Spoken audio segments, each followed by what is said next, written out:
I want to dedicate the class today to the memory of all the passengers on flight American Eagle and the three service member who perished in this terrible, terrible accident. Yeah. Right next to our, not far from our homes in the Potomac River in the Reagan Airport. And it will actually tie in to this terrible accident that's preventable, that's avoidable. So our class today will have some ramifications, and you'll see soon how it's actually tied. But may the memory be a source of blessing.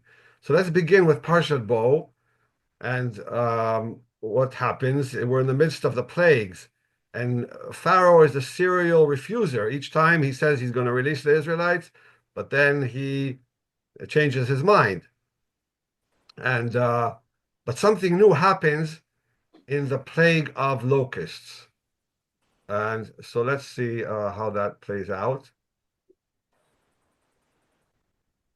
So we're going to call our class Pharaoh, the servants, and the march of Folly.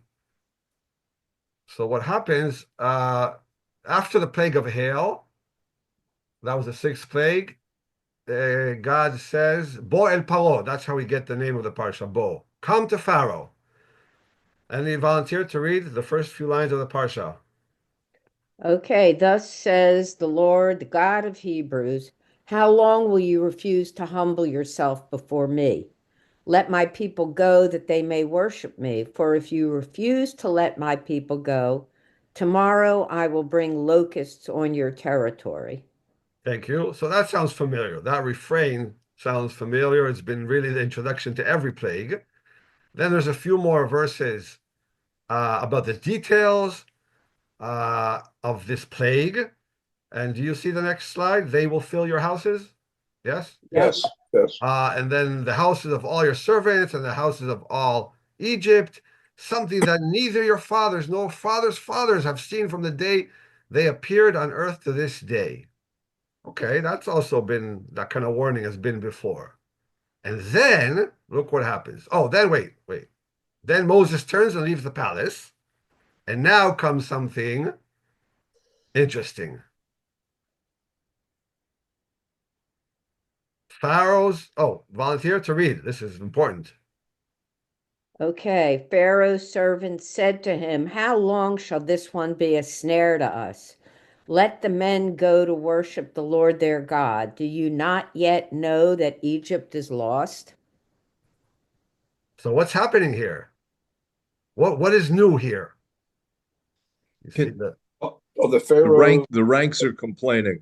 Yeah. Yeah, there's dissent in the palace.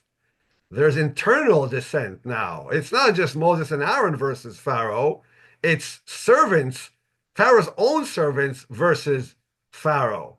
So let's parse these words because it's something very new. They're starting to break. They're starting to see the justification and the narrative of the others of the enemy, right? And so let's see the Hebrew. In the Hebrew, it goes like this: "Vayomru avdei Pharaoh elav, עד מתי יהיה זה לנו למוקש? שלח את האנשים ויעבדו את אדוני אלוהיהם. הטרם תדע כי עבדה מצרים?" So the first line is, until when will this be a snare? Mokesh is a snare. It's also a modern Hebrew word. Interesting. We'll get Yes, to that. Yeah, yes, Aaron, you know what it means. yes. Yeah. It's a Share with mine. us. It's a landmine. Yes. When they looked for a word, but actually it started with sea mines back in the 40s, 1940s. They went back to this verse. They didn't invent out of thin air. They went back to this verse and said, this is an obstacle, really. They're basically saying, this is an obstacle for us. And so they reinvented or repurposed this word for a landmine. Okay. But what is the ze? I want to ask, who or what are they referring to? So let's look at the English. How long shall this be a snare to us? What do you think? What, right? It's yeah, pronoun or it has a name in grammar. What is the subject of this word? This. What do you You think? know, What? Plague. it would be easy to say that it were the Israelites, but I think that um, given how the servants are talking to Pharaoh, saying, don't you understand this yet? Remember, Pharaoh's a god. Um, I think they're referring to Pharaoh and his administration and everything about him. Yeah, Ah, yeah, I interesting. agree with yeah, I agree. Oh, so Pharaoh's own administration. Wow. Okay, very Yeah. interesting. But they can't say that outwardly. They can't be specific, and so they use the word this. It would be Hmm. too much of chutzpah, right? That's what you're saying to say. And they're already showing chutzpah, which shows that Pharaoh is very weakened, and they're afraid that they're going to go down with his ship. Yeah, yeah. Okay. What other possibilities are for the word this, or in the Hebrew zeh? Ad matai yeh This zeh. might refer to just Moses' Oh, request to let the Israelites go out into the wilderness to pray to God.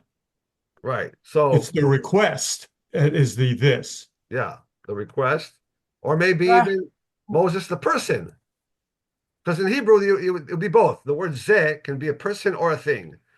In English, you wouldn't usually use the word this for a person, but in Hebrew it does work. It does. So, okay, maybe the request, or maybe even the Moses, the person himself. So let's see what the commentaries, how they understood this word. Shema, I think the word is antecedent. You want to know what is the antecedent Ah, for this? okay, ah, thank you. Antecedent. word. Okay. Uh, so let's see.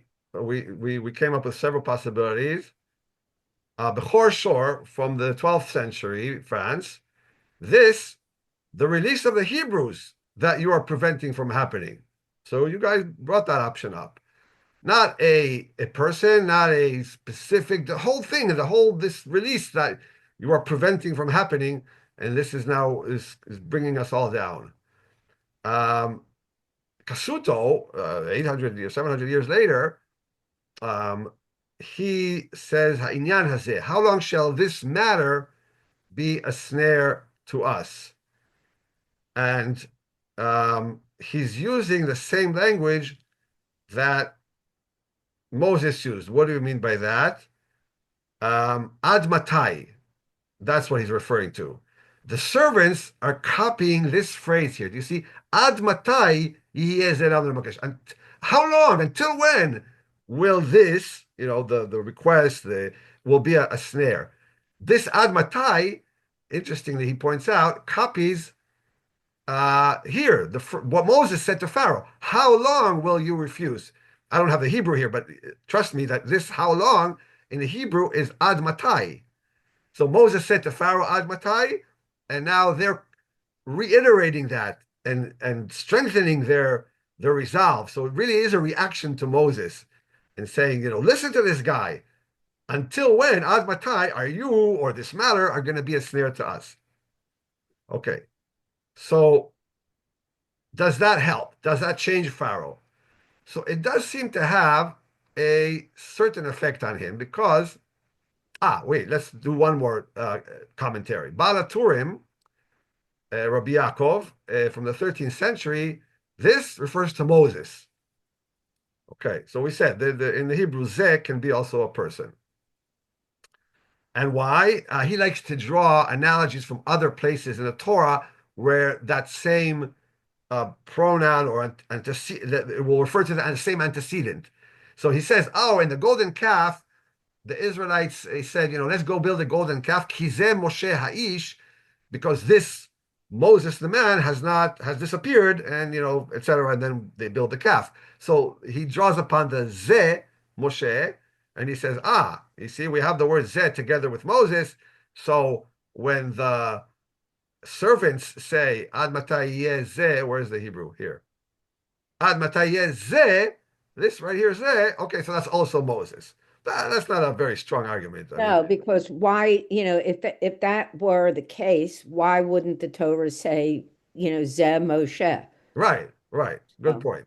And why are they afraid of saying Moses? I mean, he's they've been dealing with him. He's been coming and going. It's not that they would not say Pharaoh, you yourself. That I agree with you guys. They could not say you Pharaoh are a snare. Right? They cannot say that, but they could say, oh, this Moses guy, he's such an obstacle. He's such a nuisance. Look what he's, they could say his name. It's not like So why not say fully Zeh Moshe? Okay. So so we saw several interpretations, but now let's see the result. One more. Rabbeinu Bachya, 14th century. He brings two options. According to the plain meaning of the text, the servant said this on account of Moses. So that's like Baal HaTurim. Then he brings option two. It is possible, however, to understand the words as aimed at the cause of the plagues, at God, whom the Jewish people extolled in the song after the crossing of the sea with the words, Ze Eli Vanvehu. We say that in the Song of the Sea every day in davening, and we have the word Ze referring to God. So, and it wouldn't make sense that they would not use God. They don't accept him as a God, so that's why they're using the word Ze.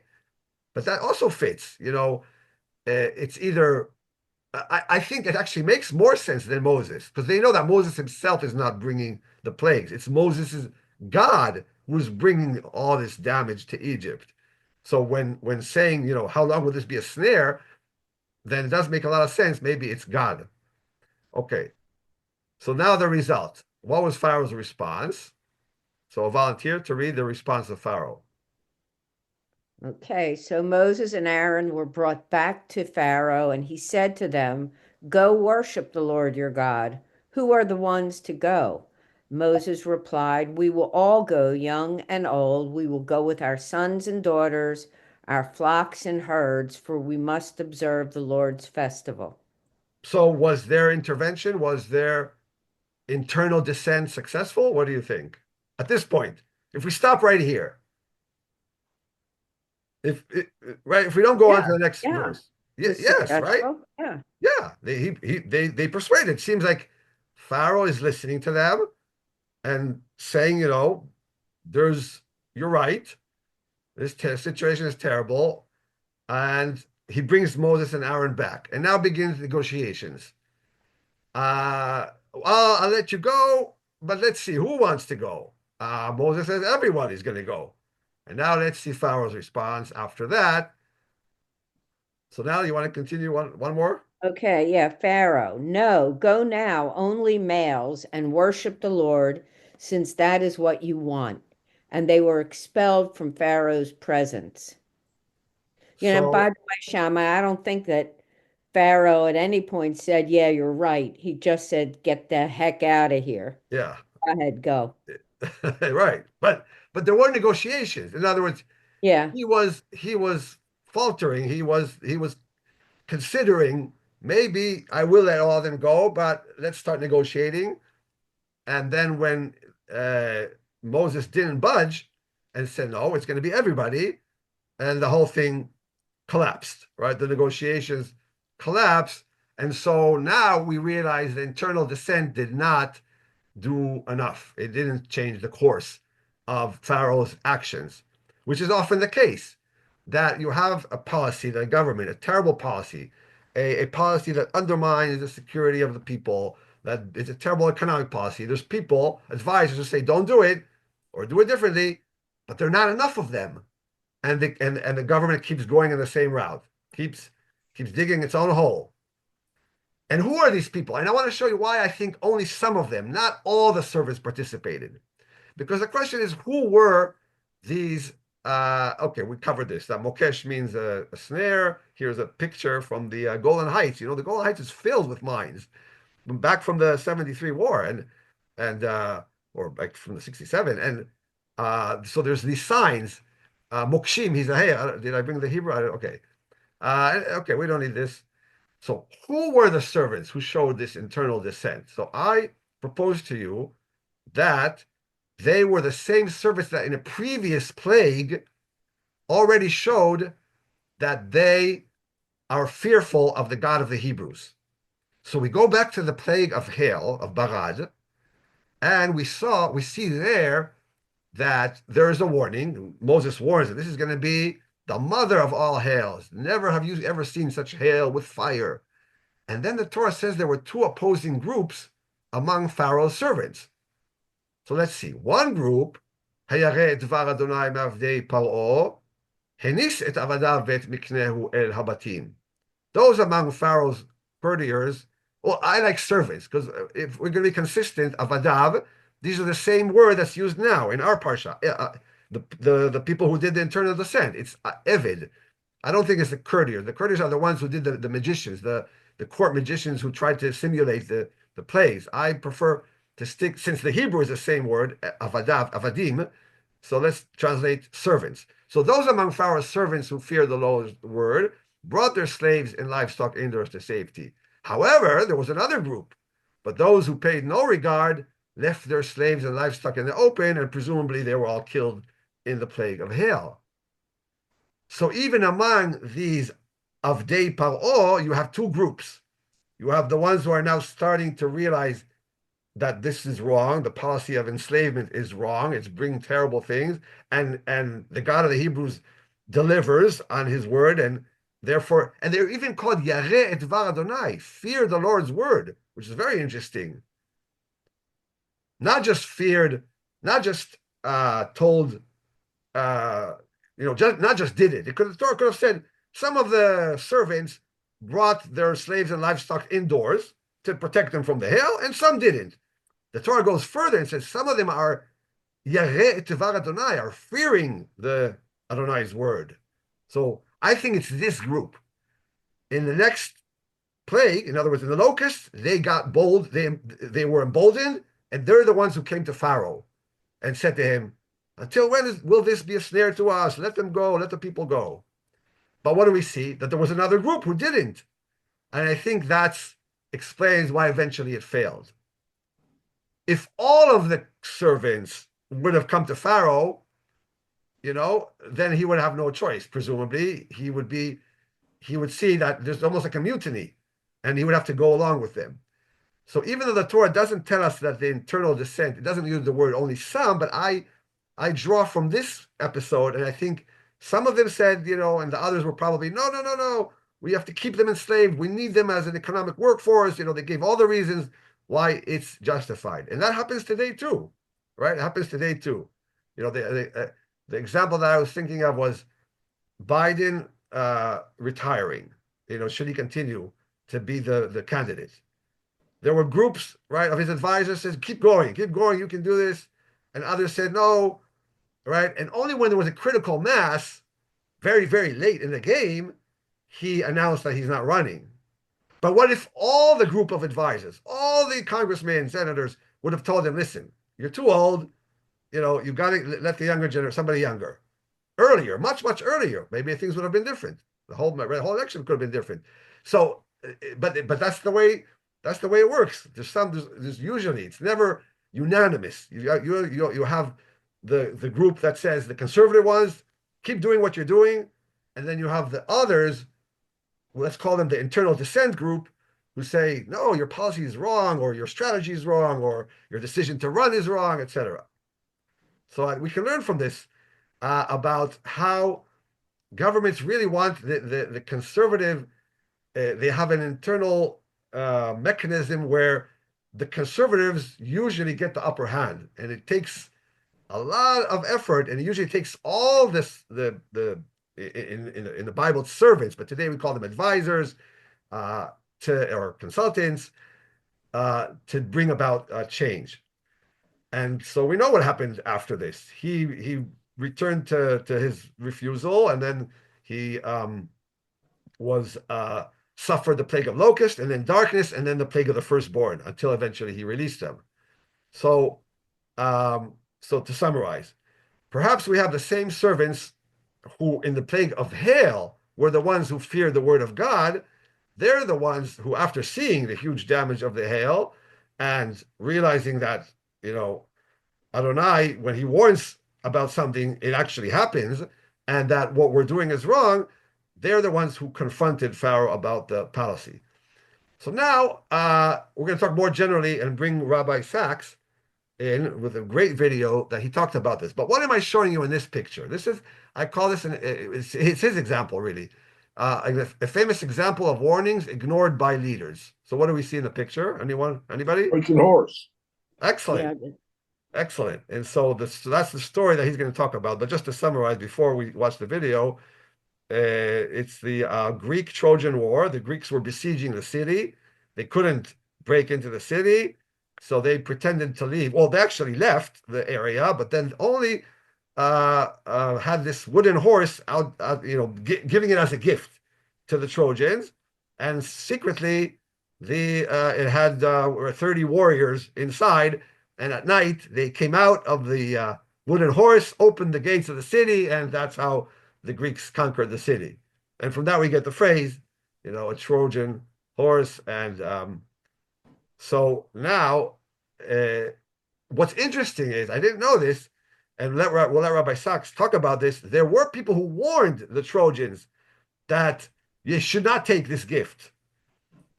Similar to what happens in the Parashat, right? The servants, the internal descent, who said, "Oh, this could be dangerous. Don't take this horse in." So let's watch together.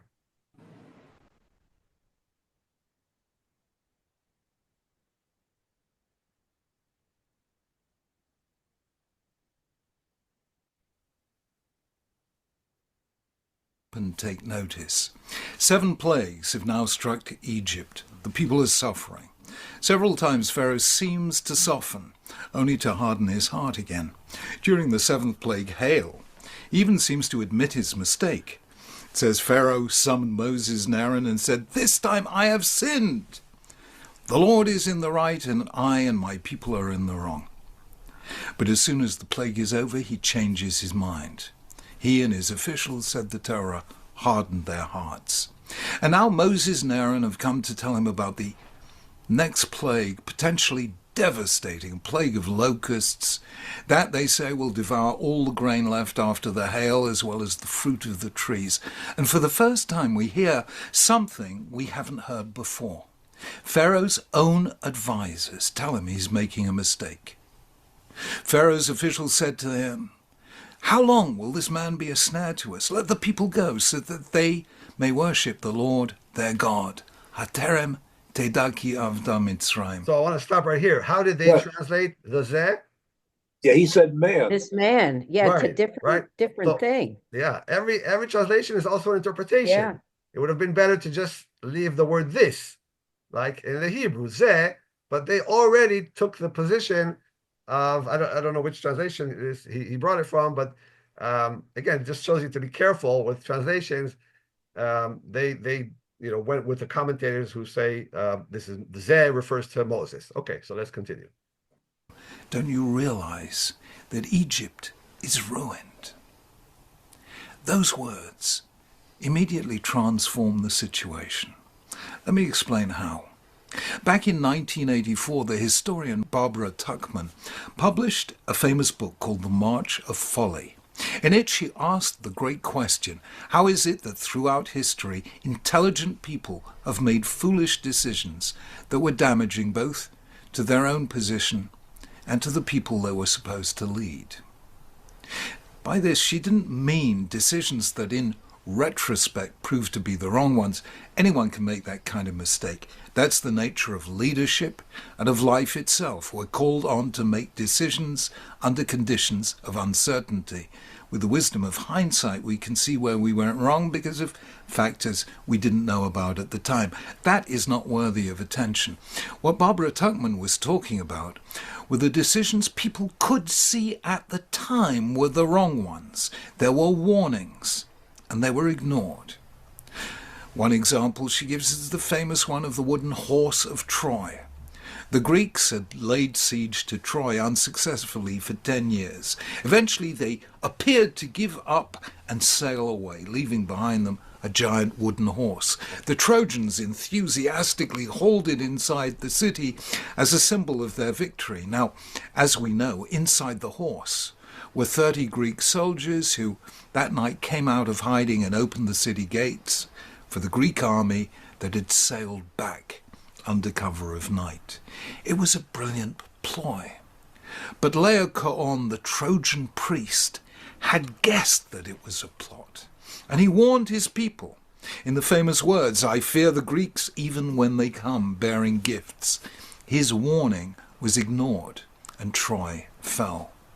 Another of Tuckman's examples is the papacy in the 16th century, which had become corrupt financially and in other ways. There were many calls for reform, but the popes ignored them. The Vatican regarded itself, like some financial institutions today, as just too big to fail.